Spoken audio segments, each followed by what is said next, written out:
This is the Movie Theater Butter Podcast, where we talk about stories made into movies and what was modified for the big screen. As a warning, this episode will discuss the plot of both the movie and its original source material, so be ready for spoilers. I'm your host, Kim Labick, and I hope you enjoy the show. Hello, everybody. I am the voice from the outer world. I will lead you to popcorn and podcasts. Sorry about that. I got a little carried away with my white savior complex there. Well, this week we're back with the latest and greatest Dune Part 2. And what can we say that hasn't already been said? Well, a lot of things, actually. You may know that Stilgar is Paul's #1 fangirl in this movie. You may know that Feyd-Rautha is a knife-licking little freak boy with no idea what this Paul guy is saying. But we've got, like an hour and a half to kill with more Dune talk than you could ever dream of. And dreams are messages from the deep. One quick disclaimer about Dune is that the series is famously influenced by and heavily appropriating the Islamic religion and Middle Eastern culture. Even many of the created terms for the Dune series are directly derived from or inspired by the Arabic language. But I want to say that I'm not the best person to speak on that aspect of the story and how it relates to Islam and Middle Eastern culture because I'm a white American woman who is not Muslim. But I do want to take a second to remind our listeners and recommend them look more into the cultural influences from reputable sources that are Middle Eastern and or Muslim voices. This podcast is purely about films and story adaptations, and I don't know enough to dive deep into that. So I don't want to be sitting here telling people like, oh yeah, this is directly based on this and this means that, and just be butchering the whole thing. Okay. Once again, I am joined by one of my best friends and avid Dune fan, Tawny Tran. Hello. Tawny, I've been meaning to ask you this since we recorded last time. How you Dune? How me Dune? I'm doing good. Too good. Nice. So let's start off, as we always do, with our favorite quotes. And for context here, guys, so we recorded the Dune Part 1 podcast, again, a couple weeks ago, and Tawny and I saw Dune Part 2, Friday? Thursday? Yeah, it was like not even, like a couple days ago. Yeah, a couple days ago. And we're like, the turnaround's really quick for this. But it was so funny because we watched the whole movie together, and I was not like looking to pick out a favorite quote. In my mind, I was like, I want to watch the movie, have a fun time, and then afterwards I'll worry about like the details of what I need for this podcast. Mm-hmm. But as I told Tawny immediately after the movie, I inadvertently found my favorite quote. Like the moment it was said on screen, I was like, boom, that's it. That's what I'm going to say for the podcast. So my favorite quote in this movie is, "Fear is our only resource." But I love that quote because it's so tellingly opposite to the most famous Dune quote, the litany against fear, which is, fear is the mind killer. I will allow fear to like pass over me and go away kind of thing. Mm-hmm. But the quote when Paul says fear is our only resource is so fucking opposite to that. And that's why I loved it, because I was like, okay, this is the most obvious sign of like Paul has flipped, like the Paul that we knew in Dune Part 1 is gone. And this is a new Paul Atreides. Yeah, for sure. That's like, it's such a big motivator, obviously, for, this big conflict that's about to happen. And what Irulan also in the movie said something similar along those lines, but instead of fear, it's like you underestimate faith. Yeah. But so like fear plays a really big part into that. So yeah, I mean the whole Bene Gesserit litany is like built into Paul, obviously since the beginning, and his mom's been teaching him the weirding way and the way of the Bene Gesserit, and it's basically just a way to like keep you under control while you're going through stressful, traumatic things. So it makes sense. It definitely is on brand for sure. 100%. So what do you got as your favorite quote, Tawny, from Dune Part 2? I just thought of it, and then it just escaped my little brain. It'd be like that sometimes. Actually, it'd be like that all the fucking time. It's kind of hard when you're so immersed in this movie, Yeah. One that comes to mind, even though it was said by my least favorite actor in this movie, is when he says the heart's not meant to rule. Whoa, no, I need to pause you for a goddamn second. Yeah. Are you saying that Christopher Walken is your least favorite actor? In this movie? Yeah. Okay. 100%. Not of all time. There's definitely way worse actors out there. Yeah. Name them. Name them publicly on the podcast. No. I have said this to like tens of people. No, I'm just going to say tens of thousands, but I don't know that many people. But I've said this to a lot of people, and I'm like, I would have preferred Mads Mikkelsen for this role instead of Christopher Walken. I feel like Christopher Walken is too Christopher Walken to be in any role, in my opinion. I can even hear in his voice, when I hear it, I just hear Christopher Walken. I don't hear a character, you know? Mm-hmm. But that's besides the point. So the quote, I believe, exactly was like, you know why I killed Leto Atreides is because he's a man who believes in the rules of the heart, and the heart's not meant to rule. Oh, and then he goes, immediately after he says that, he says something about like, and he was a weak little bitch, Paul, just like you. That's pretty much what he said. Damn. Yeah, I think Cold. Despite how much of an insult that was to Paul, like how it seemed like it didn't get to him, it clearly like pissed him off. Like that whole part, like right before the duel, was just, I think, a real test of Paul's character.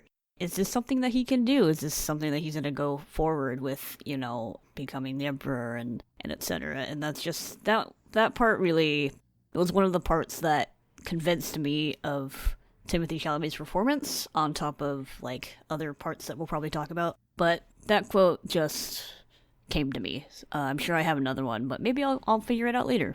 No, that was good. It was an important moment, and I would agree with you for sure that, like, the Christopher Walken of it all, he's an incredible actor. And he plays so many good characters. But for the role of the Emperor in this film, I think it was an interesting choice. It wasn't one I would have made. Again, he's great and he's fun. And I think overall he did fine. But it was distracting.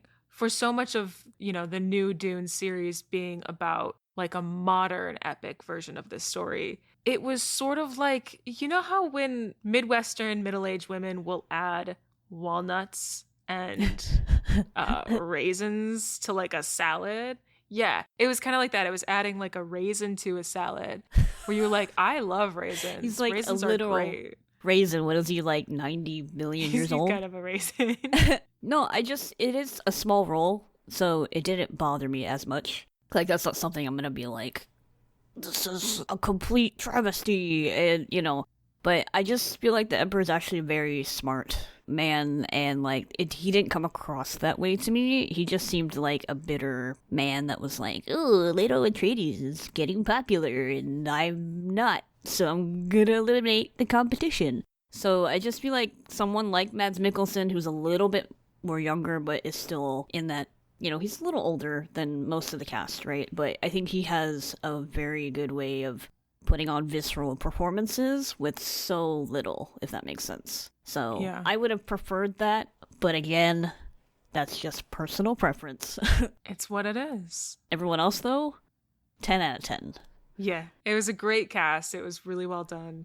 Acting and directing 100% on point for this film. It's interesting, too, that you mentioned that the Emperor is supposed to be sort of a smart, more calculating type, because again, we're talking about an adaptation, and so going back to the 1984 Dune, which was the first adaptation, one of the first adaptations of the story, I felt that the Emperor in that film was also a bit doltish and a bit of a, I don't want to say the word beta because I hate the context of that word and how it's used today. It's like the quickest, easiest way to describe someone who's like, yeah, you know, like he's definitely whipped into shape.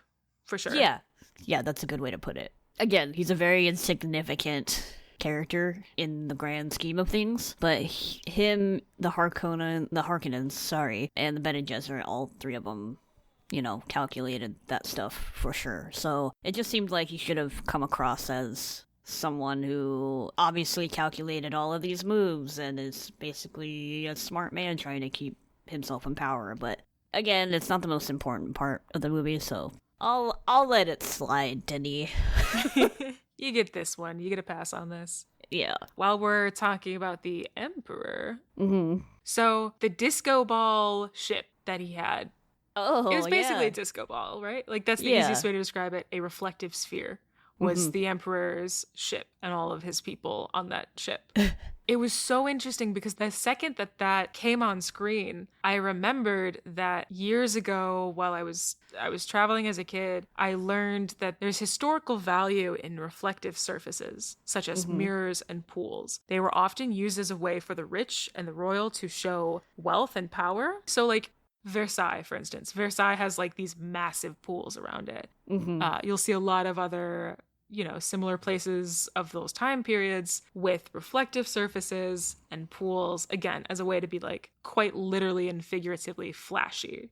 So the second I saw, like, Disco Ball Emperor ship, I immediately connected to that. And I was like, I wonder if the designer or Denis, or even if this was a book description, I wonder if that was part of the inspiration, or if it was pure coincidence and I'm just translating things based on my own thoughts. Yeah, I think that's, yeah, I mean, I can't argue against that description. I think that's a really good assessment in terms of, like, the design of the sci-fi-ness of it. Like I said, in our previous episode when I talked about how this was more of a minimalistic but kind of bold costuming, set design, but it's not shiny. It's not junkyardy like Star Wars. It's very clean, and, like, even when we get to Gady Prime, which is the Harkonnen's planet, everything's just, it's very, like, clean and, like, dark, black, and slick, but, like, not too eye-catching, but eye-catching enough to where it's different from anything you've ever seen. And I think the Emperor ship is, like, kind of breaks through that a little bit, because it's very chromy, like, very reflective. It does remind me of Arrival, just, like, on the opposite scale. Yeah. You know what I mean? Like, the way the alien ships were, they were sort of oval and round. Oh my god, you know what else I'm thinking of now? While we're talking about this sort of soft, curved architecture. Yeah. And the reflective surface. The Bean? Oh, from Chicago? Yeah. I kind of wonder... I don't know. This is probably me just connecting two things that are completely unrelated. But part of me also now wonders, like, I'm wondering if maybe... I wouldn't be surprised, but I'm also just not surprised to, like... I wouldn't be surprised if Denis had his hands even on the little things like how ships looked like in Dune. So, yeah. I mean, it's a really cool observation. I mean, I didn't really think anything of it other than, oh, that's a rich person's ship for sure. 100%. Like, you can tell. It's like a chrome Tesla, basically. Yeah, and interestingly enough, I think that's one of the few scenes that is connected to space. Everything in this movie was on Arrakis. You know what I mean? So, like, even though they still haven't introduced all the different guilds that are probably going to be super prevalent in Dune Messiah, the only spacey thing we encounter was the Emperor coming down on his ship. You know what else I just thought? Okay, sorry, because we keep talking about the ship. And also you just mentioned it again, so I was, re-envisioning the scene. And I just remember, so we're talking also about the architecture and sort of the location design of a lot of these places. There's, I don't know if it has a specific term, but the Fremen siege that we go to when we see the water pool, the sacred water pool. Yeah. Now that we're talking about it out loud, I wonder if that's also, again, this could be a connection that I'm making out of nowhere kind of thing. But if that was either consciously or subconsciously part of the design for the Emperor's ship, it literally also reflects on that sacred water pool, because that is also a reflective surface. And it's more of, I'm getting so, like, 2010s video essay right now, but that to me translates more now as this is a show of their wealth and power in faith, which of course, like, you kind of already get from the film, but that just adds a whole nother layer. Again, I don't know. I would love to speak with the production designer and kind of find out, was that more them? Was it intentional? Was it Denis? Like, what was the conversation? I want to know where Denis gets his inspiration from, because it obviously repeats itself in the projects that he is a part of.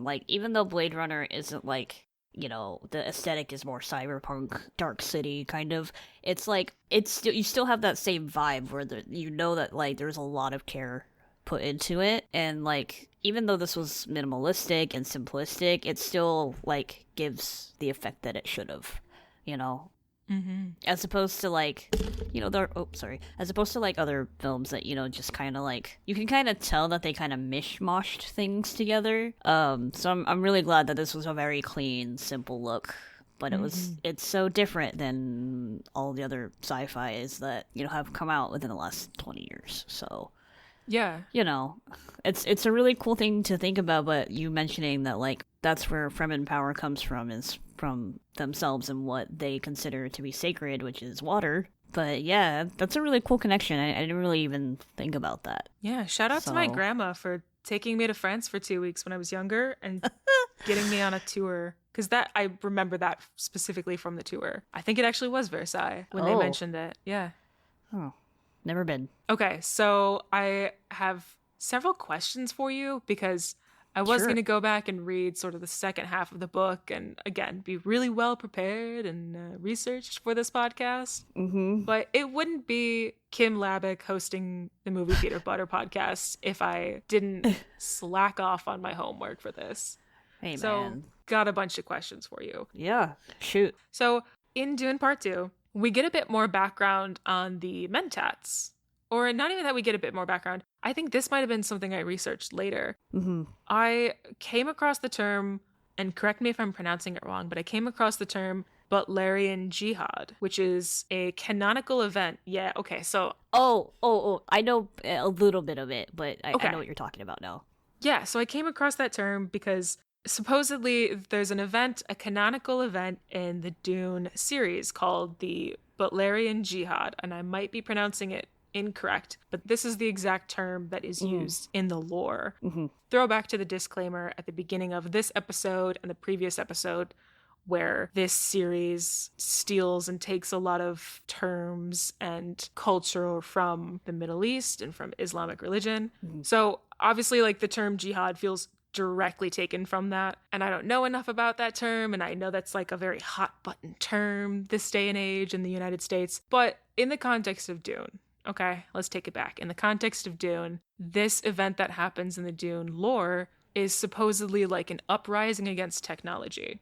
Mm-hmm. Like, technology and artificial intelligence specifically gets to a point that everyone is just like, fuck this, overthrows it. And that's why in the Dune that we see now on the big screen, there's like technology, but like you don't see people running around with smartphones. You don't see Paul running around with Apple Vision on his head or shit like that. The way that they use technology and the technology that they have is mostly like the ships. Mm-hmm. Everything else is pretty low key. Like, it's a very interesting part of the whole thing. It's very much reliant on humans to work them versus computers working for humans. So I guess what the nutshell is that there's no computers in the Dune universe. Because of that, I actually don't know how to pronounce that term either, but we'll call it the Butlerian Jihad. But yeah, that's why Mentats, I think, are really cool, because technically they call them human computers, but basically they are people with really incredible critical thinking skills. So from birth, they are trained to basically have the ability to calculate like computers, but you're basically the human brain is evolving instead of you evolving technology. So that's why Mentats are really pretty fucking dope. Which is one of the other, like, the more I thought about watching Dune 2 and watching it twice, another gripe I had with it was they got rid of a character that was in part 1, which was Thufir Hawat, and he was Duke Leto's, that's his Mentat. So, like, they're basically just really great advisors. I'm assuming that they just killed him off in the Harkonnen battle on Arrakis, but in the latter half of the book, I believe Harkonnens take him in as their Mentat. Like, they just, they use him.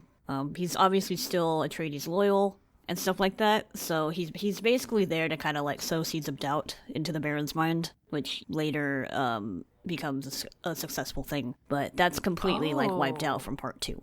So that was a whole other thing that. Yeah. Okay, Yeah. so that's interesting because you and I talked a little bit after we saw the movie. Mm-hmm. Because you had sort of one big one. Yeah, your one big like gripe with this film. Yeah. We'll talk about it in a second. I'll have you talk about it.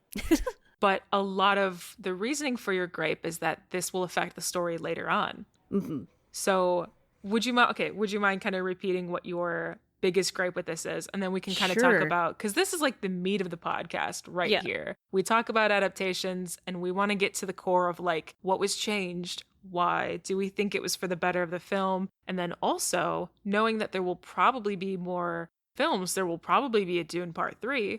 How is that going to affect how they can adapt it going further in the story? Right. So it's so funny because this movie is so fucking good that it kind of just blindsided me from actually thinking logically about it, but also like comparing it to the book, because Denis was so religiously loyal to the adaptation that he carried around Dune on set and used that as a reference. So I think for part 2, I think it was more of like his baby. So I think he also added, there were a lot of changes, I have to say. This was, compared to part 1 and part 2, there were some things that are not exact, and that's totally fine because I obviously still loved it. I still think it was very loyal to Dune in general, but my one big gripe, so technically in part 2, we see Paul kill the Baron, right? Stabs him with a crysknife and says, "You die like an animal." Does not happen in the book whatsoever. In the latter half of the book, it's like 2 years later, after Paul and Jessica are sent to the desert to live with the Fremen, and Alia is born by then, so she's like a 1 to 2 year old. Anya Taylor-Joy. Yeah, which is Anya Taylor-Joy, which we all totally called it. Like, who else could she be? Perfect casting, by the way. That's going to be great if they do Dune Messiah. But Alia is the one who kills the Baron, technically, in the book. So I don't know if it's because they didn't want to deal with another, like, Twilight situation where they had, like, a child actor on set, or, you know, I don't know what the thought process was behind it, but maybe it just didn't matter as much. But I don't know. Did you want me to tell you the reason why it's so important? Because, at least in my opinion, as much as possible, try not to super spoil anything past like the lore that ends with this film kind of thing. Okay. But we can all assume, even just from this film alone, she's an important part of the story moving forward. I can say I get the hint that she's like also kind of a bad guy in the way that Paul is. I got this very vague understanding, and this is just my translation from watching the film. Like, if I were to predict what would happen next, I would predict that she sneaky battles Paul, that she like tries to sort of overthrow Paul. That's just what I'm getting from the film. So it's, you're sort of in the right direction, but not exactly. So obviously, like we talked about in the last episode, is the whole thing about heroism and how like it could also be a really good and a really bad thing. So it kind of plays with that. But my issue with Alia not being the one to kill the Baron is that it's so integral to her character arc. But maybe because she, you know, is affected by the water of life, that because she technically has all the past lives and knowledge of past Reverend Mothers, so maybe that's like their big thing, and that's why the old Reverend Mother was like, "What have we done? She's pregnant. This shouldn't have happened." So basically, Alia's lived lives already, according to when Jessica was like, "Yeah, I'm gonna have the lives of all the Reverend Mothers, so I'm gonna have all their pain, all their suffering." Oh, and one other detail is that when she kills the Baron, like when Alia kills the Baron in the book with the Gom Jabbar, that's when she calls him grandfather and realizes that they're basically Harkonnen blood. Because Jessica is the son of Harkonnens. That was also when it was revealed. Yeah, because in this movie, you know, Jessica basically comes out and is like, "Hey, by the way, I just found out because I had visions, but we're Harkonnens." And then Paul's like, "Oh my god, we're Harkonnens." And then they're both like, "High five, let's be bad bitches." Yeah, so it's this weird, like, so it does work. Like, I'm not saying that part 2 did a disservice. I'm just saying I don't know how that's gonna go down in Dune Messiah, because you can shit talk Denis Villeneuve. Because if he listens to this podcast, Denis, you know we love you. You know, we can't wait to work with you on set on something or meet you in person. have some coffee. Like, we're just talking about things. Yeah, there is probably a reason for it, and why I wasn't like, I don't hate it. I don't hate the fact that it was Paul that killed the Baron, but I'm just saying that because this is a Paul story, right? I understand that can kind of detract from the fact that this is basically his origin story up until Dune Messiah, where he's at peak, right? So maybe it would have taken away. It probably also was a time constraint. So who knows what they have or haven't shot in deleted scenes. Wait, can I pause you for a second on that too? Yeah. So I read a quote from good old Denny V where he mentioned, yeah, we're going to call him that now, where he mentioned deleted scenes, and he mentioned how he like never wants to release deleted scenes because he's very firmly like, if I killed my baby, it's gone. Like, I don't want to like bring it back. And I get that. I respect that. But also as somebody who like really supports special features on DVDs, Blu-rays, that kind of thing. Yeah. Especially for like this day and age when, you know, streaming is going down. Streaming is going down, and people should be buying DVDs. Get your DVDs. Get a DVD player. It's like $20.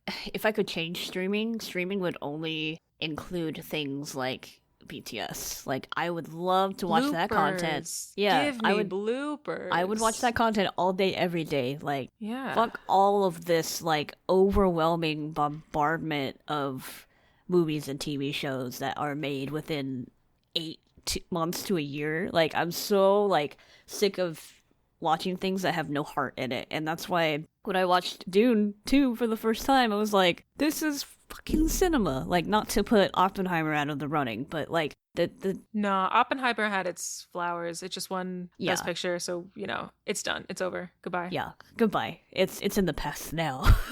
But like, to compare, like, those two filmmakers are very prominent, but like, I can see the difference in them. I did see a clip of Nolan and Denis talking to each other. They were talking about storyboarding. Christopher Nolan's like, no, I don't storyboard at all. It's not something that helps me. And then Denis was like, once the screenplay is written, I do storyboards, and then I rewrite the screenplay according to how the storyboards are done, because that's how I best envision story gets laid out. And I was like, the double the work, you can just tell that he just puts his heart into everything that he makes. Like, and if it's not something he wants to do, he won't do it, which I respect. Mm-hmm. There's a lot of privilege too as a filmmaker. There's a lot of privilege that allows 100. You that freedom. But if you have that privilege, you should be taking that freedom to create excellent works like this. And to not, you know, make the 10th sequel of something that nobody really wants just because it has a name. Like, Dune Part 2,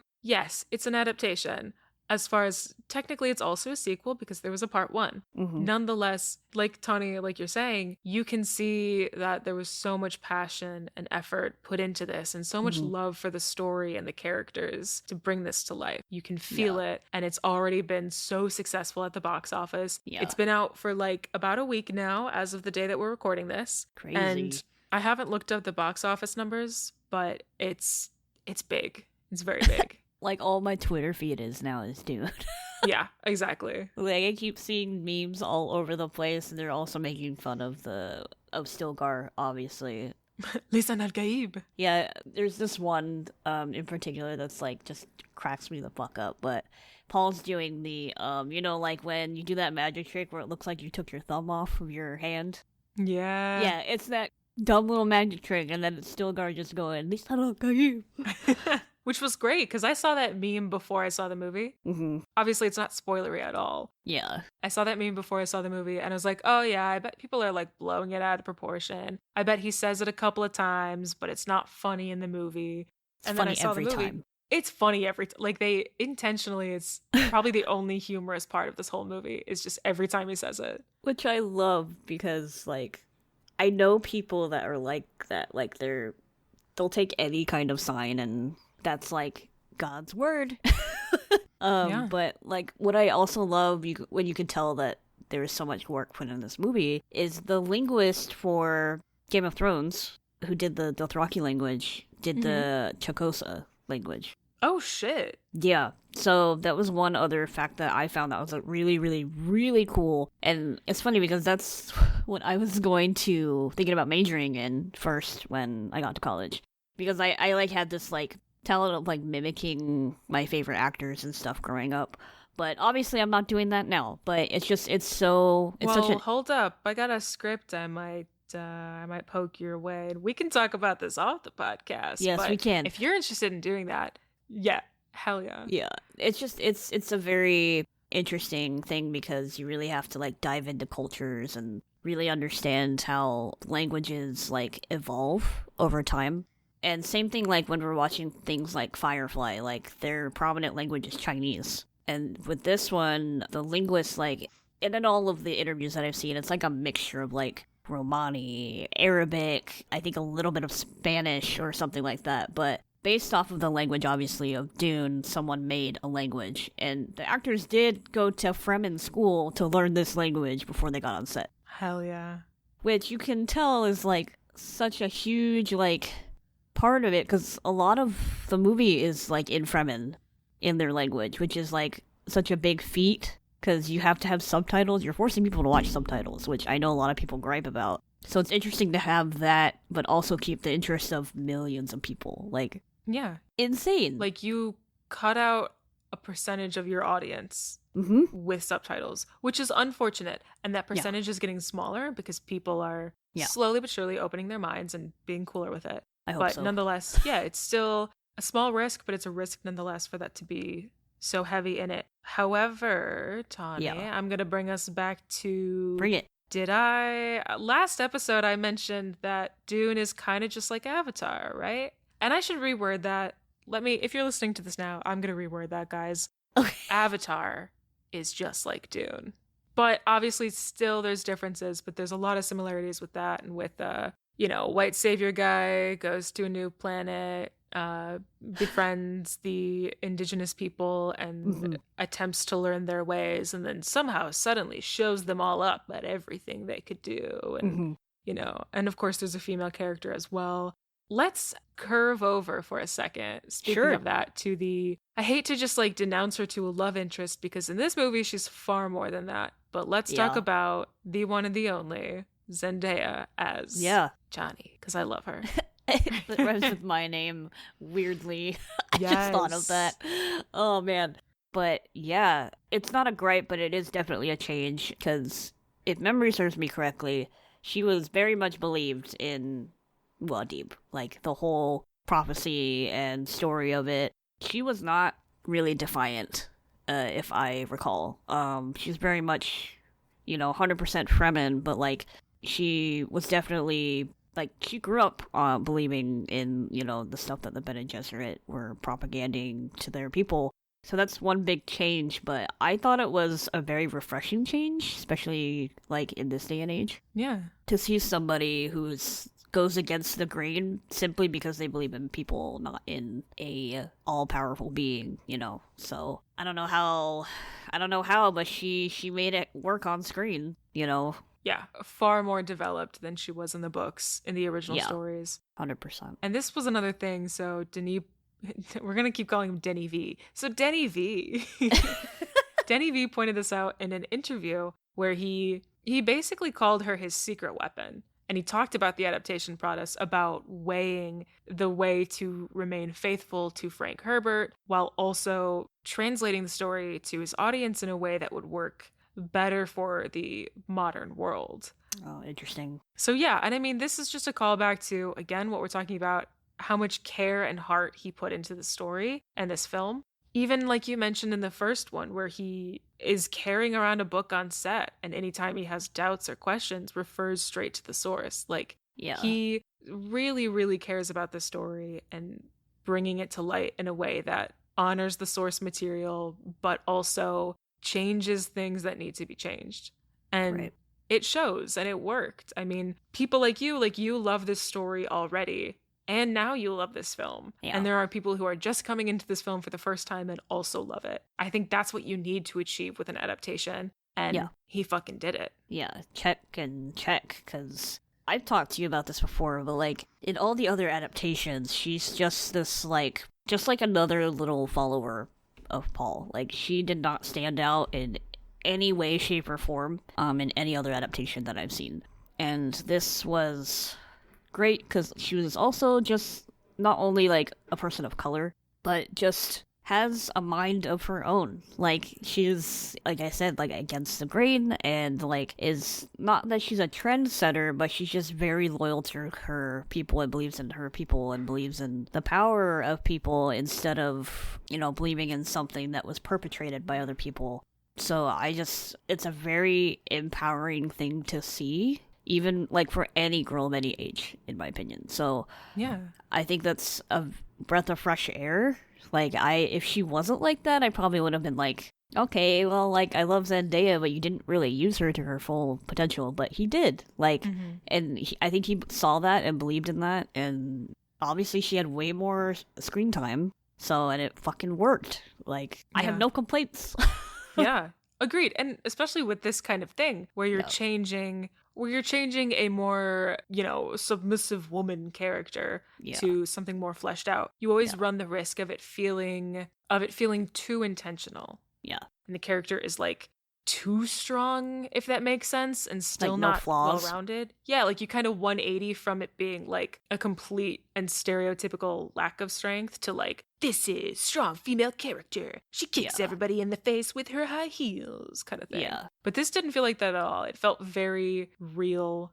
Organic. And it also is just like, in this exact situation, if this situation was happening, there would be characters like that. I think she's representing a part of the story that wasn't really told, to the best of my knowledge. Yeah. She brings a more realistic light to cut through all of the Muad'Dib prophecy bullshit, because at some point he does like give in to like the prophecy and says, I have to take on this role. And obviously we see that by the end of the movie where he becomes emperor and Chani walks away, and goes out back in the desert where she believes she belongs. And I respect her for that. And he says eventually that she'll come to see why he did it. Just have to remember, like, there are consequences to your actions. And I think she saw that before he even started having, before he drank the water of life and has knowledge of all space and time and stuff like that. So I think it keeps a real organic, grounded, expectation amidst all of the religious fanatic stuff, which I think is a real thing and that's going on in the world today, for sure. Yeah. But I think it was respectfully done. It was done in a respectful way. Agreed. Yeah. This popcorn popped. Yeah, 100%. But it's...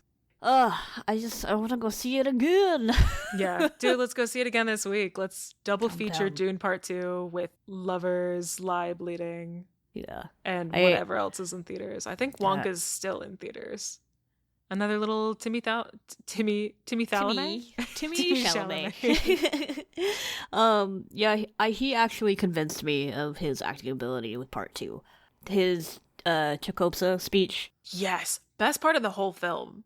Yeah, I talked to you about it, but they filmed those both in English and in the Chakotay language. And I was like, guess which one was better? The one that's stuck in the movie. But yeah, I was not convinced of him as Paul up until I saw that part. And then I was like, oh, okay. Because they actually gave him some meat to work with in the second part of the movie. But I'm convinced. Good job, Timmy Chalamet. Good job. He did it. He definitely did it. And while we're kind of speaking of the prophecy of it all, which is so central to this story, I kind of want to ask a question of clarification. Sure. Because we have a lot of terms being thrown around about who Paul is. Paul Atreides has a lot of titles to his name. Of course, we have, he's the son of a duke. Yep. Good old, whatever, classic royalty title. Yep. But then there is, of course, Lisan al-Gaib. Uh-huh. There is Muad'Dib, which we get later on that he sort of chooses that name for himself? ? Yeah. And there's also the term Kwisatz Haderach. Yeah. And I just want to ask sort of the clarification between the differences, because I guess, like, what's the specific definition of each? And are they all prophesized? Because the Muad'Dib of it all, it played very much as, like, he definitely chose that, and they kind of, like, heightened it to more meaning. Mm-hmm. But I've also been a little bit under the impression that that term and that word was also kind of part of the Bene Gesserit religious prophecies.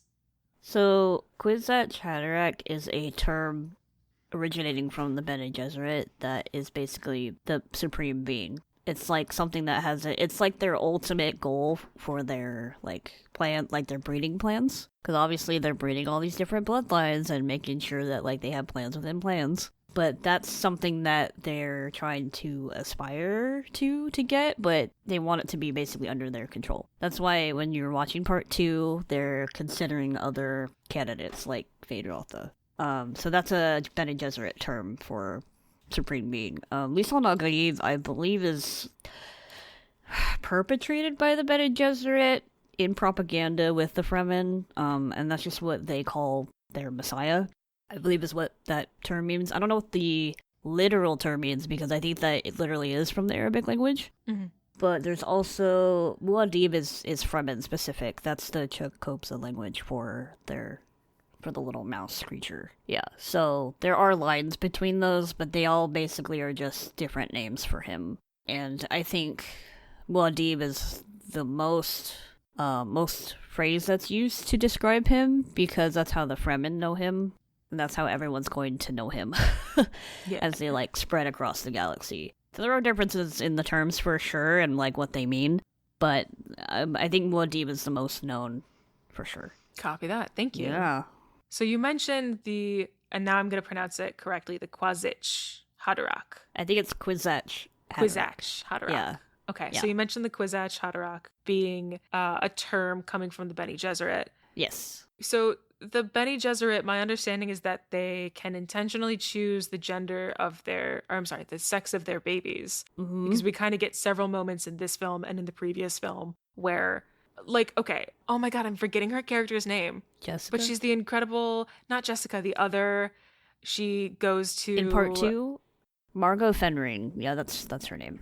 She has a whole moment too, like she's seducing Phaedrotha, and Phaedrotha is like, he's like, are you seducing me? And she's like, teehee, maybe. And then they still go fuck and conceive. But after that, when she tells the Reverend Mother about this whole thing, she is like, yes, bloodline secure. Like she, is pregnant. And she mentions also, she's like, yes, it's going to be a girl just like you told me to. Mm-hmm. And this was mentioned also in Dune Part 1 very early on. Jessica is berated for choosing to have Paul as a male rather than a female. Uh-huh. So I wanted to ask you, if the Bene Gesserit can choose the sex of their baby, right, how would that work with Paul? Because is not Paul technically Bene Gesserit as well? If and when he has kids, is he at all able to choose the sex of that child? My understanding of the Bene Gesserit is... So, like I talked about in part 1 of the podcast, like there's a story about human evolution and the belief that people will be evolving, not computers or relying on AI or technology. So my understanding is that they basically are superhumans with abilities that are able to do that. I don't know what the origin of that is, but the reason she chose Paul as a male is because she loved Leto. That's the only reason why. Because males are the ones that inherit everything still, somehow, in this universe. And how does that turn out? How does that turn out for the millions of people who die at the hands of Paul Atreides? Life finds a way. Yeah. Yeah, but, like, for real, like, you can plan and plan and plan all you want, but there's always going to be possibilities where things do not go your way, and what a better example to show that than one of their Bene Gesserit top students went against them and did it for love. Threw everything away for love. And that's... You can't predict that.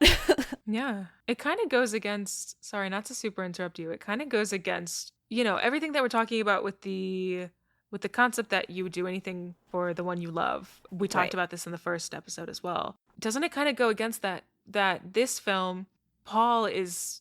They really emphasize that Paul is in love with Chani, and yet at the end, even when that love is still so clear, he is not doing it for her. Or at least to us, the audience, it feels like he's so directly going against what she would want and how to best protect and save her. Yeah, which is related to the hero theme, and like, sure, like you're considered like this peak top person in the universe, but like imagine all the consequences that come with it. Like you end up probably losing control over everything, and like whether or not he did it to save a bunch of people, he also caused a lot of people to die. So it's a very, like, big conflict that I think none of us can really fathom. So you're right, it does go against, like, this theme that, like, love's gonna, like, love is something that you should take precedence over everything else. But yeah, I mean, Paul sacrifices a lot, and he'll sacrifice a lot more in Dune Messiah. So Damn. it's like, it's one wild ride. It's one wild sandworm ride. Oh, can we talk about that? Was such a cool moment in the film when he rides the sandworm, the Shai Halud. That is the first. We've never seen it to that degree in any adaptation. Like, oh yeah. Like, when you're comparing it to the 1985-84 Dune, it's like, they're just on a fucking green screen, right? With, like, wind turbines blowing in them. And then this is like, oh my, he's fucking riding a worm! And you felt it. You felt... Yeah. I don't want to say you felt like you were riding the worm. Mm-hmm. Sorry, I'm conjuring up the image of that popcorn bucket again, but there it is. It's definitely manifesting that for sure. But, like, wink, wink. Even just Stilgar riding all of the worms into the capital during that battle was like, that shot with the 3 worms coming on screen, oh my, that pure cinema. My god. And the design of those worms was also, like, even that, like, was way more cooler than, like, the other worms, I think, in 1984 were, like, dildo-y looking. You mean more dildo-y than the worms we currently have? Okay. Worms are always gonna look dildo-y, but, like, that one specifically had, like, 3 different parts of its mouth, and this one is just, like, a rounded, like, whole thing. Like, even the design of that is, like, watching that in Dolby Cinema, which, if you guys have it, you either should watch it in IMAX or Dolby Cinema because of the sound design is so prevalent. Still carries on into part 2, but you can feel everything. Like, every little, like, shudder that they make. And it's like, heart-wrenching. It's so good. It was excellent. And speaking of the sandworms as well, and kind of more sandworm content that we got, I also want to talk a little bit about the water of life and sort of the, like, mini sandworm that we got. It's not a mini sandworm, it's just like a young baby sandworm. One. Yeah. Okay, so they grow that much from, like, the size of a boa constrictor to, like, the size of a skyscraper. Yeah, they're called sand trout, I believe, when they're babies. They're even small. I mean, in the adaptations, in the TV series, you see them even as small as, like, your finger. So damn. But yeah, they're that small, little babies. Little baby worm. Yeah, I want one. It's just Alaskan bullworm. Alaskan bullworm. Yeah, you can only think of, there's a lot of worms in media, and you kind of just mush them all together. All worms are just the same worm. I'm thinking about it, SpongeBob probably was, someone was a fan of Dune. Someone was like, hey guys, they're going to make this again someday. Don't worry about it. Well, they ride the worm in SpongeBob. Yeah. Also, I wonder if the Sarlacc pit from Star Wars was either partially inspiration for the design of this new worm or inspired by earlier Dune, because it's still kind of that same concept. Yeah, I wouldn't be surprised. I mean, Dune has snuck into a bunch of different shows. I think even Family Guy had some kind of... I'll have to look it up, but I remember, like, there's been a lot of, like, comedy shows that have some kind of reference to it, but you can tell there's a lot of Dune fans out there. Yeah.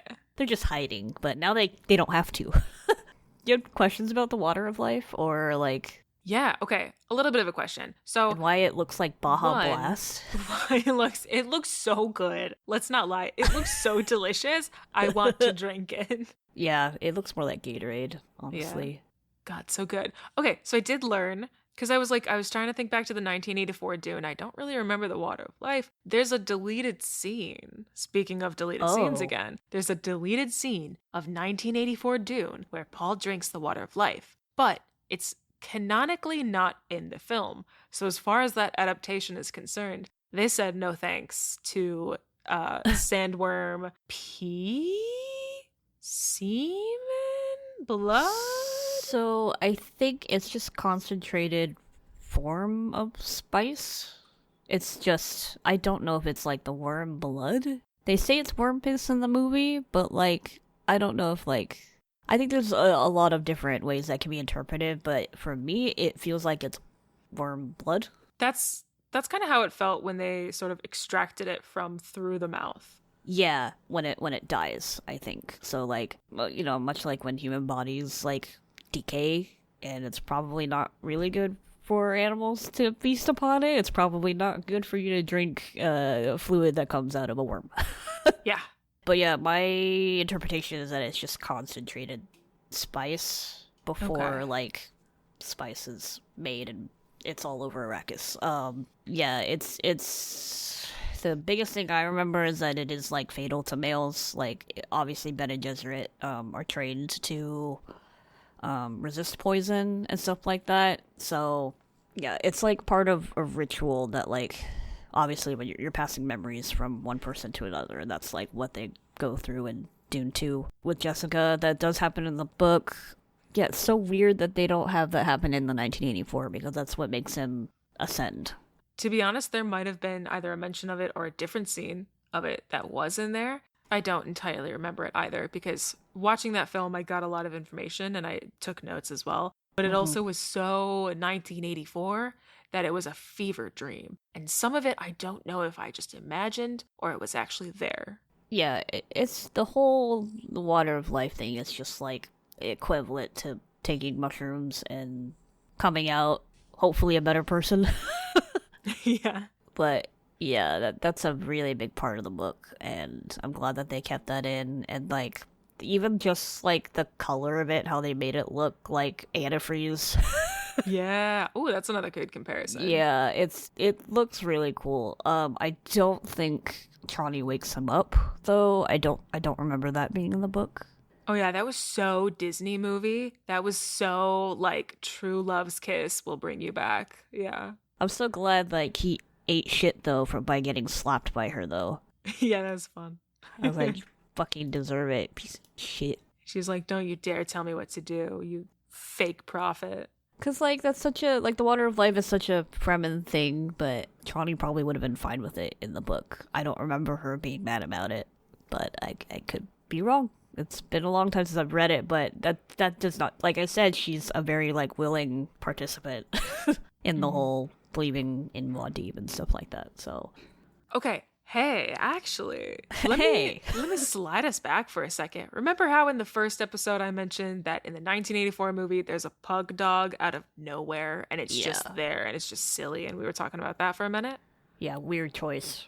Yeah. So here's the thing. I might be again projecting my own sort of imagined metaphors onto this. Aren't we all? But now I'm starting to think, I'm like, is David Lynch secretly a genius? Probably not. But here's what I'm thinking. That the pug dog in the 1984 Dune movie might be metaphorically condemning the breeding practices of the Bene Gesserit. Oh, probably. Maybe he was thinking that. Maybe he forgot he was thinking that. Or maybe I'm just compensating for the fact that he just tossed a pug dog in there out of nowhere. I mean, both possibilities are definitely like it could go either way when you think about David Lynch, but yeah, that's a good because I did say that like out of all the dogs that they put in, that's like the most inbred, notably inbred. Yeah, look what happens when you try to control genetics. Mm-hmm. Almost like it's a bad thing. Almost like history shows us it's a bad thing. Almost like don't do it. Interesting. Wonder why purebred dogs have a lot of health problems and yeah, I wonder why a lot of terrible wars and conflicts were fought over pseudoscience about genetics. Yeah, or skin color, which is just melanin. Yep. Yeah. Depends on how close you live to the equator. Science. Yeah, it's so funny that you bring that up because that should have been one of the things that stands out from that movie. Yeah. It's a fucking pug. It's just wild. Can I ask you? Yeah. On Dune Part 2.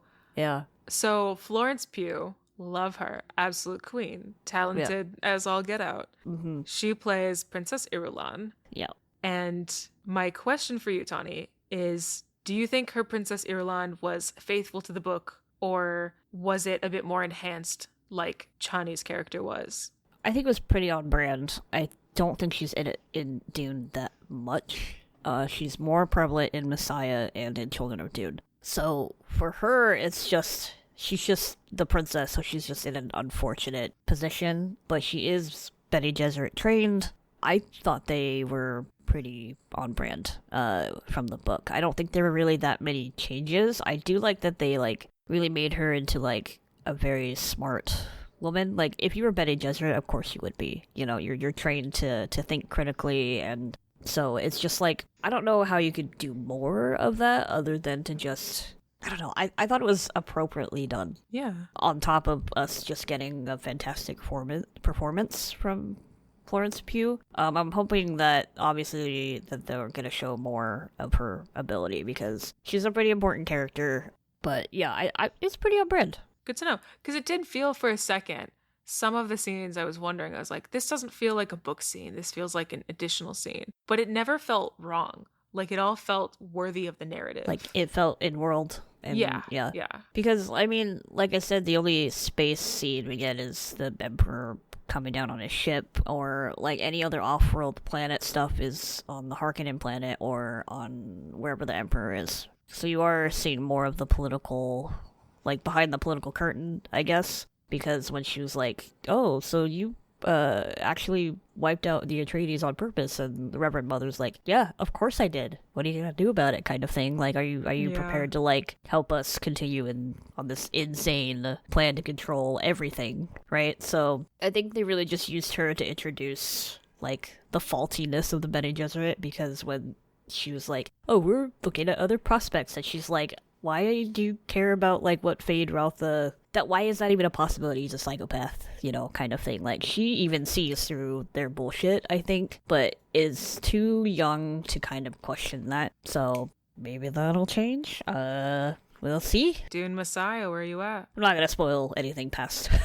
yeah, part 2 for sure. But I think she's an excellent choice, and it's like it's even cool that like they've been on movies together before, and like they just already have a rapport, even though they haven't been on screen together. You know. Yeah. At least in part 2. So I think that's gonna be most excellent. Looking forward to it. I might have mentioned this when we had I had like a little bit of a chat post movie. Yeah. Again, I don't know how the next story goes. I know very small tidbits, very small spoileries, but nothing crazy. But anyways, given that context, I'm curious to see how they make Dune Part 3 happen. Will it be another in this same trilogy? Like, will it be sort of like the culmination of, the finalization of this story? Or will this maybe be an animated thing? Like, do you think that they might like take this off into a series? Because I do know one, I'm going to say it and I'm going to bleep it out, but I do know that we get like son of at some point. Mm-hmm. Correct. And I'm wondering how the hell are you going to do that in a live action movie and make it look okay? So the TV series, I think, did it right in terms of where to stop before it gets convoluted and fucking weird. Okay. They stopped at Children of Dune when he becomes this thing, right? So I think they did it right, and I think that would also be the right call, because I think Frank Herbert died either in between books 5 and 6 or after 6, but his sons took up the narrative and finished the series for him, and they wrote like an additional 20 books. Whoa, no, pause on that for a second. How the hell? Spin-offs. Yeah, no offense to his kids or anything, but how the hell do you have the right to take somebody else's story and make significantly more than the original? You know, we don't know what their relationship to their dad was, but it's probably a way to honor him. But my mom has read a few of the spin-off books, because I know there's a couple that dive more into Alia and her growing up and things like that, which I think are more readable, but I haven't read anything past God Emperor of Dune. But I think people and studios and things will see that this is a very rich universe. I wouldn't be surprised if there were spin-offs and things like that to come out of it. However, whether or not they're doing like a Star Wars thing where like Clone Wars and stuff like that are canonical, I'm not sure how you can be how you can make spin-offs without it being canonical, if that makes sense, and have it be interesting. Even just like for a second, the hijacking of the term canonical in like modern franchises is kind of annoying. Anything that exists as published media is canonical, except in the case of fan fiction. Well, and like the translations between different medias, right? So these first are books, right? Fun fact, when Dune was actually first released, I believe it was in like a science fiction magazine. So kind of similar to H.P. Lovecraft. But you know how there's like sci-fi magazines where it's basically like a fictional story. Yeah. Yeah, so that's how Dune got started, and then, you know, he wrote the book and continued to write the books until he died. So the difference between books to TV show to films are all of these three things are so stark in difference that, like, it's hard to tell if more Dune things will come out, because it's, like I said, like, adaptations of these have been fine. Obviously, there's been a cult following after all these years, but I don't know if that's enough to create spin-offs. There's definitely a lot that I think could be done. Like, there's a Dune TTRPG book that I haven't even explored yet that I think could be really cool. So it's already sort of started to become other things. I think there's a lot of ground that has been laid to let that happen. And one of the things I want to point out that's just another stupid, like, I'm probably making this up more than anything. But let's talk for a second about the design of the poster, specifically the design of the word Dune in the posters. We all know it. It's pretty much the letter U flipped every time in the right spot. It's like the same shape flipped to spell out Dune, except the last one in E you can't quite do in that exact same way. So to add the middle piece of the E, there's like basically an eclipse, like an astronomical element, or like a lens flare kind of thing. Or like a lens flare. But here's the thing, the first time I saw that poster, the first time I saw that title, I read it as dunk. So here's what I want to ask you, Tawny. You know where I'm going with this. I've heard whispers that Dunk in Idaho is important, even more important in the greater Dune lore. Do you think that there's potentially a reason that they made it look like Dunk? Do you think we could get a Dunk in Idaho movie? Please say yes. No, I don't think they'll make a separate Dunk in Idaho movie. Okay. Oh, man. No, just because of the nature of his return? No, probably not. Okay. But yeah, I can't even give you like the specific term that they use for it without it being spoilery. So okay. But no, to answer your question, no Dunk. That would be really cool though. If it happens, we're pulling up this episode. It'll be published, and I will straight up say, I told you so. But we'll see. Probably not. I am interested, though, in the TTRPG version of it, because it's like a 2D20 system, and you don't have to go into it, but I think it's interesting that it's so popular that someone was like, I'm gonna make a whole-ass role-playing system out of it, and hope that people like it, and, like, that's just proof enough that it's ready to be other things, and that people are open to it. I just think, just like with Star Wars, I grew up with Star Wars, but I'm not like a diehard fan. My sisters are, for sure. And this is a whole other discussion about like the other movies like Rogue One and shit like that. Like, I do not care about anything past episode 6. But like it comes back to this point that it's not to everybody's tastes. And I think that's the same for Dune. And it's not as exciting. It's also very fantasy based more, even though it has like technological and minimalistic feel to it, you know, but it's, like I said, it's human based, and I think that's what makes it different from other sci-fis, but it's very specific. Absolutely. So I don't know if it can be in other things, but... And it's just, that's also a factor of modern storytelling techniques and technology and the ability to fully adapt a story. Because in the medium of like a novel or even a magazine, when you're purely just using words and you're really allowing the reader to have so much imagination, you're pretty limitless. I mean, your limiting factor is the language that you're writing and reading the book in, but nonetheless you're pretty limitless as far as it goes with what you can see in the world, what you can imagine, versus the year is 2024. We made Dune Part 2. It's out in theaters. It's incredible. It's so believable. And yet there's still things like you and I are talking about. There's still things that we can't quite do in a way that's going to be right. Like Aaliyah. Oh, Alia, yeah. Alia, thank you. Alia, Paul's sister. Originally, she's this sort of Renesmee character where she's like an adult Yeah. baby, creepy Bene Gesserit knows all, is like, wait till my brother comes, Baron.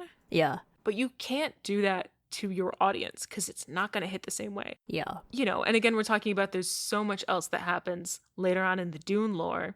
Even if we have greater advanced technology, there's a benefit to a story being on a screen, and there's also limits to a story being on a screen.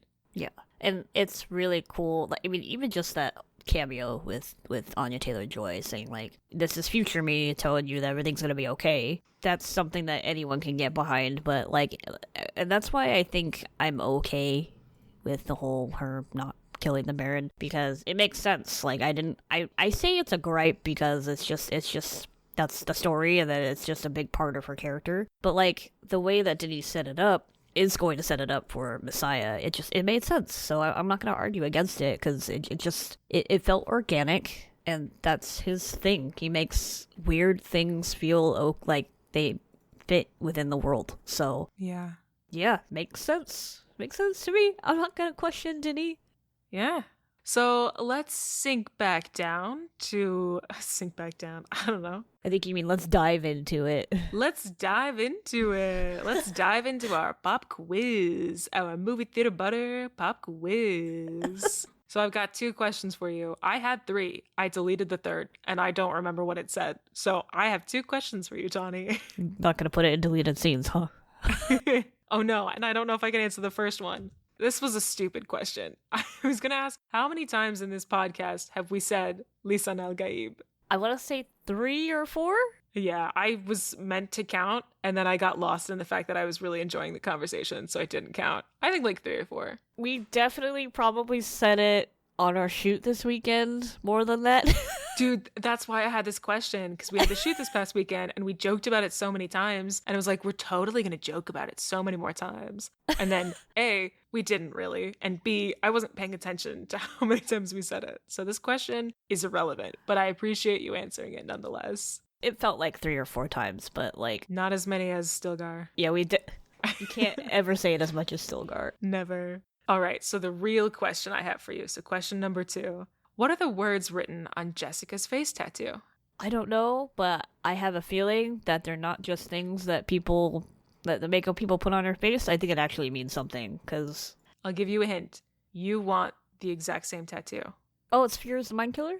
It's, yeah. Litany? It's the Litany Against Fear. Oh! Obviously not in English. I think that linguists also made these glyphs, so I would not be surprised to find out that is, like, an actual detail that he made up and was like, this is gonna be a thing, and Denis was like, do it.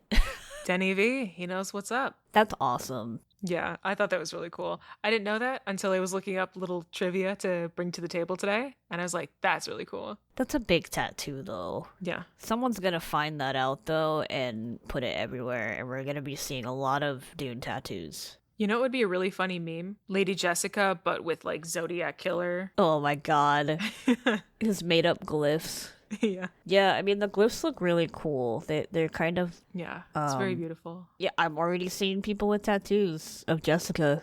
That's insane. I wouldn't get face portraits. I do like a little Muad'Dib mouse. That would be really cute. Oh, yeah, a little mouse. Yeah, I mean, I did want, like, in English Fear is the Mind Killer, but now that I'm like, oh, there's actual glyphs out there, that actually might look cool. That would look really cool. Yeah. That's a good question. Yeah, it's a fun little tidbit, something I'm glad to share with you. I'm glad to share with the listeners. Your third question, Tawny, is for us to transition over to, how do you think this film is best watched? So, I said IMAX for part 1, but I did not see it in Dolby Cinema. So, I think I'm switching over to, not for every movie, okay? But because of the sound design, Dolby Cinema. Yeah? Yeah. Yes. Can I just say, this is one of those things that, like, you know how when you have a spicy take, it's not really spicy, but it's like you want to keep it to yourself spicy? Yeah. I love Dolby Cinema. IMAX is great. IMAX is great. Hear me out. Don't kill me. IMAX is a little overrated. I said it. A little. IMAX is great for sure. It's great. It's still incredible. It's still better than your average theater experience. Mm-hmm. But yeah, Dolby Cinema, there is Prime at AMC. I love a good Prime. But also, Winton had shown, I think, me and you this during our shoot this weekend, but of the screen comparison. Yeah, there's like a measured out and exact size comparison of IMAX screens versus other screens, specifically on some of the most well-known theaters in Los Angeles. That say they're IMAX, but they're probably not true IMAX or something like that. But yeah. It's just funny that they all have different screen sizes and they're saying they're IMAX.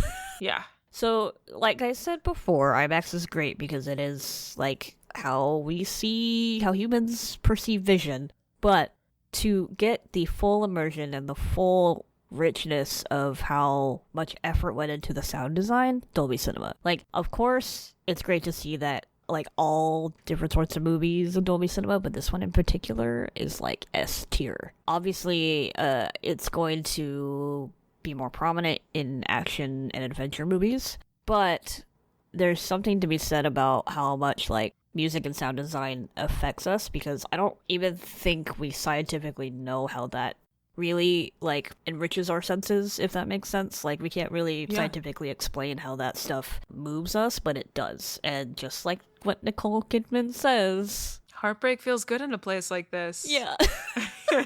Man, we did not rehearse that beforehand, just so you know. No, we have a twin mind. Yeah. But she's right. Like, we come to this place. Oh, magic. Yeah. And magic is in Dolby Cinema. Yeah, hell yeah.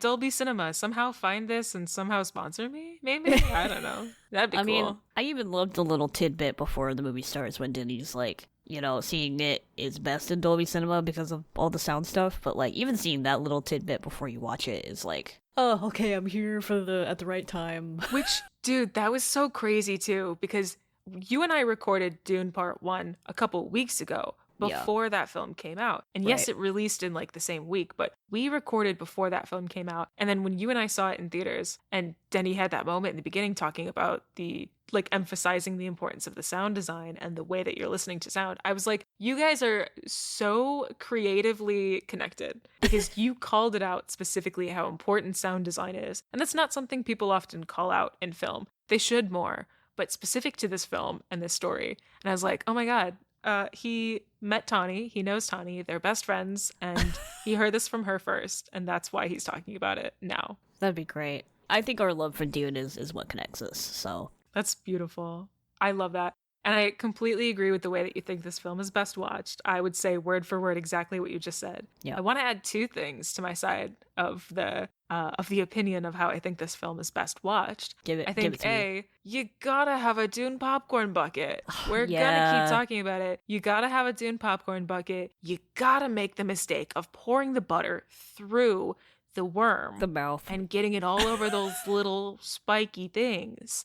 It's gotta be messy. It's gotta be gross. It's gotta be buttery, salty, crunchy, loud. It just is the experience. Crunchy popcorn. Scrunchy popcorn. I'm amazed they didn't have spikes running through the entire thing. Don't give them any more ideas. So that butter just will stay there till the end of time. Yeah, it's like you can never clean it out. You'll do hot water and then it won't work still. No, it's like, it's a thing you can't take back. Once you put butter in there, butter's gonna be in it forever. Just like when you bring prophecies to another planet.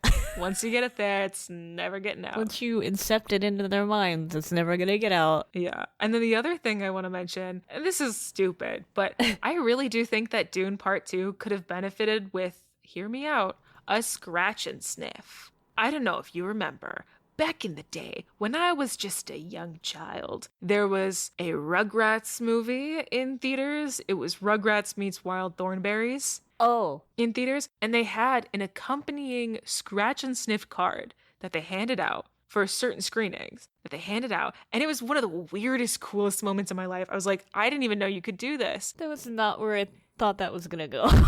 No. Like a scratch and sniff card, right? it was crazy. It's silly and it's not good and nobody's going to actually want this. And I do remember that the car that I had, it all just smelled like it was like, it kind of smelled like a sock, like a kind of dirty sock. So I'm wondering if we just like got a bad batch or if they didn't know how to just scratch and sniff. You want a scratch and sniff for Dune? Yeah, okay, listen, What come would on. your scents be? Give them to me. What's your... The water of life. What are your notes? Okay. Okay, well, the first one would be arrakis. We would start out with arrakis. Okay. And arrakis would smell like sand, of course, wood a little bit.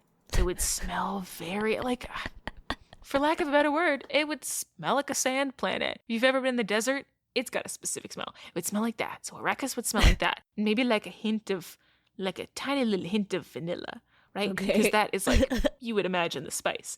Anyways, so that would be arrakis. We would have a scent that is... You said water of life. Water of life, yeah. We would have a water of life scent later on. That would be important. We would have a scent that is... The arena, the Harkonnen arena. Oh, God. I don't know what that would smell like, but probably like a really old Hollister. You know, when you go into a Hollister? Yeah. You know exactly what I'm talking about. I know exactly what you mean, but I also I tell you, I worked at Abercrombie for a week. Did you really? How was that? But it was so bad because, well, actually, I didn't work there for a week. I worked for exactly one shift, and I was like, never again because of how much perfume they sprayed in there. Yeah. It's bad. It's very bad. That's definitely Harkonnen smell. Definitely Harkonnen. Like musty version of that. Yeah. Musty, gross model. Yeah. But I think honestly with this film, and again, the fact that they have, you know, they've leaned into sort of a little bit of the cheesiness within the epicness, which I love. Mm-hmm. I think you could have gotten away with some screenings having a scratch and sniff. But it's 2024. We haven't quite got there yet. I'm excited for when we do. They knew what they were doing with that popcorn bucket, though. Oh, they knew what they were doing. That's ugh. Yeah, brilliant. Whoever came up with that idea was like, oh, I can't possibly pitch this. And then they were like, no, I have to. Just even thinking about, like, getting the butter and oil getting stuck in any of the little crevices, just, I don't know why this came to my mind, but it reminds me of, like, if you have, like, really old camera stuff. Like, I have an old film camera that's got a lot of gunk on it. That's what it reminds me of.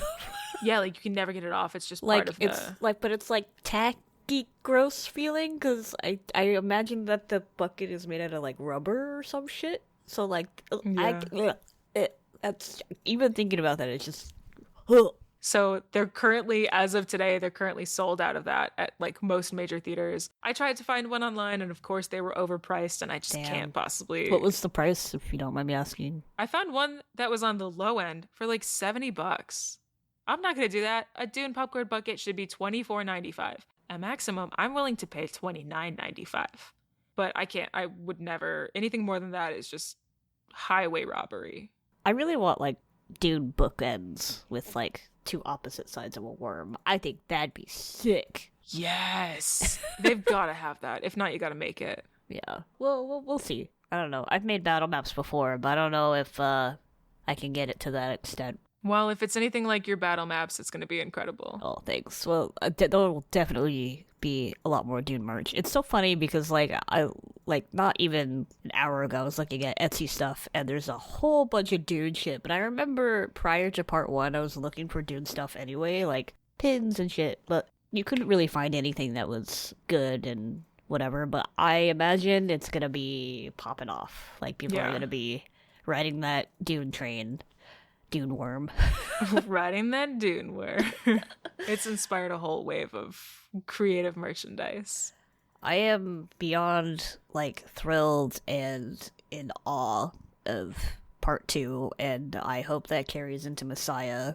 And you know what? It can only go up from here, and hopefully stop at Children of Dune, because... Yeah. Well, thank you for seeing the movie with me. I loved that. It was a great time. Thank you for being on the podcast again. We've completed, for now, the 2 Dune films we currently got. And if we have a Dune Part 3, can I future ask you to be on Dune Part 3? Oh, you don't even need to ask. I'll know. I'll just know. Okay? Yeah. Hell yeah. I don't need to drink the water of life to know that we're going to be doing that. References.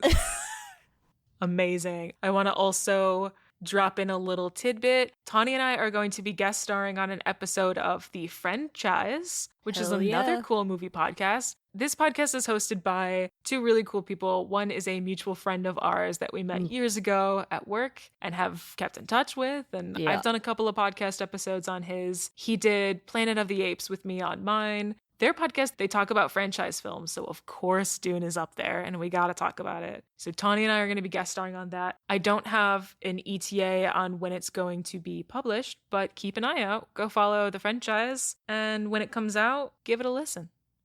Do it. Do it now. But we'll edit it so that it sounds like the voice.